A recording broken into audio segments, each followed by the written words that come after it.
America ন্যাংটা হয়ে গেছে। কথাটা শুনতে খারাপ লাগছে, কিন্তু জিও পলিটিক্সের ময়দানে গত ৪৮ ঘন্টায় যা ঘটেছে সেটাকে এর চেয়ে ভালো কোনো শব্দে ব্যাখ্যা করা সম্ভব নয়। বিশ্বের সবচেয়ে শক্তিশালী সুপার পাওয়ার, যাদের কাছে আছে ইনভিজিবল সব টেকনোলজি, তারা যখন ইরানের উপরে হামলার ব্লুপ্রিন্ট সাজাচ্ছিল, তখন মহাকাশ থেকে কেউ একজন তাদের দিকে তাকিয়ে হাসছিল। এখন আপনারা যারা ভাবছেন আমি এখানে কোনো কনস্পিরেসি থিওরি বা মন গড়া গল্প শোনাতে এসেছি, তারা দয়া করে ভিডিওটা এখনই পজ করুন, গুগল ওপেন করুন এবং দ্য ওয়াশিংটন পোস্টের এই লেটেস্ট রিপোর্টটা খুঁজে বের করুন। খবরটা মনোযোগ দিয়ে হাতে একটু সময় নিয়ে পড়ে আসুন। আর যদি সময় না থাকে তাহলে দয়া করে 10টা মিনিট সময় আমাকে দিন। এই খবরের পুরো সারমর্ম, এই রিপোর্টের প্রতিটা লাইনের ভিতরে লুকিয়ে থাকা ওই গোপন সংকেতগুলো আমি ভেঙে চুরে আপনাদের সামনে একদম সহজ ভাষায় বাংলায় তুলে ধরছি। দর্শক, আপনাদের কি মনে আছে ভেনিজুয়েলার কথা? আমেরিকা সেখানে চোখের পলকে হামলা করেছিল, কেউ টেরও পায়নি। কিন্তু ইরানের ক্ষেত্রে ডোনাল্ড ট্রাম্পের সেই কুখ্যাত সারপ্রাইজ অ্যাটাকের ছক তাসের ঘরের মতো ভেঙে পড়েছে। কেন জানেন? কারণ আমেরিকার প্রতিটি মুভমেন্ট, তাদের প্রতিটি ফাইটার জেটের ওড়াউড়ি, সব কিছু লাইভ মনিটর করা হচ্ছিল। আর সবচেয়ে বড় খবরটি হলো আমেরিকা বা ডোনাল্ড ট্রাম্প এই মুহূর্তে ইরানের উপর হামলা চালাতে ভয় পাচ্ছেন।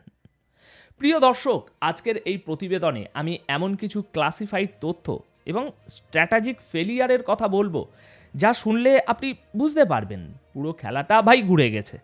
আর এই ঘুরে যাওয়ার পেছনের আসল কারিগর কারা? রাশিয়া, চীন, নাকি খোদ আমেরিকারই ভুল স্ট্র্যাটেজি? আসুন গল্পের গভীরে যাই। দেখুন, গত কয়েকদিন ধরে আমরা মিডিয়াতে কি শুনেছি বা কি শুনছিলাম? ডোনাল্ড ট্রাম্প হুঙ্কার দিচ্ছেন, আমেরিকা তাদের রণতরী পাঠাচ্ছে, মিসাইল রেডি করছে। মনে হচ্ছিল ভাই এই বুঝি ইরানের উপরে কেয়ামাত নেমে এলো। কিন্তু বাস্তবে কি হলো? এখনো পর্যন্ত কিছুই হয়নি, পিন ড্রপ নীরবতা। এখন প্রশ্ন হলো, যে আমেরিকা ভেনিজুয়েলায় গিয়ে ওখানকার প্রেসিডেন্ট মাদুরোর বাহিনীকে ধোলাই দিয়ে এলো, যে আমেরিকা ইরাক আফগানিস্তানকে মাটির সাথে মিশিয়ে দিল, তারা ইরানের সামনে এসে হঠাৎ ব্রেক কষল কেন? অনেকে বলছেন এটা ট্রাম্পের মহানুভবতা। আমি বলছি বাজে কথা।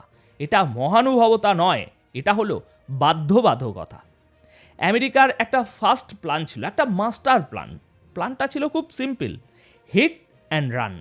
মানে আচমকা হামলা করো, ইরানের নিউক্লিয়ার সাইটগুলো গুঁড়িয়ে দাও এবং ইরান কিছু বুঝে ওঠার আগেই ঘরে ফিরে এসো।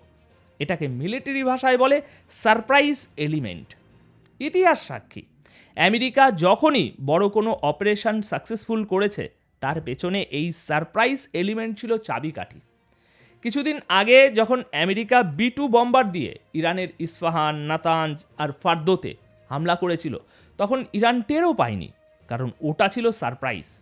কিন্তু এবার সিনারিওটা সম্পূর্ণ ভিন্ন। আমেরিকা চেয়েছিল একদম চুপিসারে হামলা করতে, কিন্তু তাদের সেই গোপন প্ল্যান আর গোপন থাকেনি। মহাকাশে থাকা রাশিয়া এবং চীনের স্যাটেলাইটগুলো আমেরিকার প্যান্ট খুলে দিয়েছে বললে ভুল হবে না। কিভাবে? চলুন সেই টেকনিক্যাল পার্টটা আগে বুঝি। দর্শক, ঘটনাটা একটু ভিজুয়ালাইজ করার চেষ্টা করুন। আমেরিকার প্ল্যান ছিল কাতার, কুয়েত এবং ইরাকের আল আসাদ বেস থেকে F-35, F-16 ফাইটার জেটগুলো ওড়াবে। এই জেটগুলো র্যাডারে ধরা পড়ে না বা খুব কম ধরা পড়ে। তারা ভেবেছিল রাতের অন্ধকারে গিয়ে কাজ সেরে আসবে। কিন্তু আমেরিকা ভুলে গিয়েছিল এখন সালটা 1990 বা 2003 নয়, এখন 2026। আকাশের ওপরে বসে আছে রাশিয়া এবং চীনের হাইটেক স্পাই স্যাটেলাইট। যেই মুহূর্তে কাতারের আল উদেদ এয়ারবেসে আমেরিকান ফাইটার জেটের মুভমেন্ট শুরু হলো, ঠিক সেই মুহূর্তেই রাশিয়া এবং চীনের স্যাটেলাইট সেটা ডিটেক্ট করে ফেলল।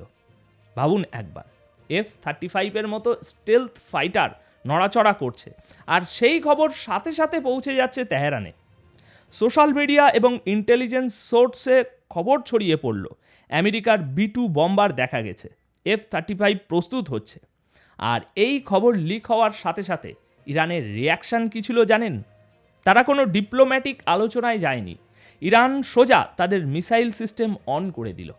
খবর পাওয়া যাচ্ছে ইরান তাদের 500টি খাইবার মিসাইল এবং খুররাম শহর ব্যালিস্টিক মিসাইল একদম রেডি পজিশনে নিয়ে এসেছে।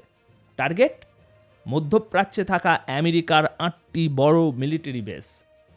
ইরানের সেনাপ্রধান এবং খামেনির উপদেষ্টারা পরিষ্কার ভাষায় বলে দিলেন, যদি একটাও আমেরিকান বোমা আমাদের মাটিতে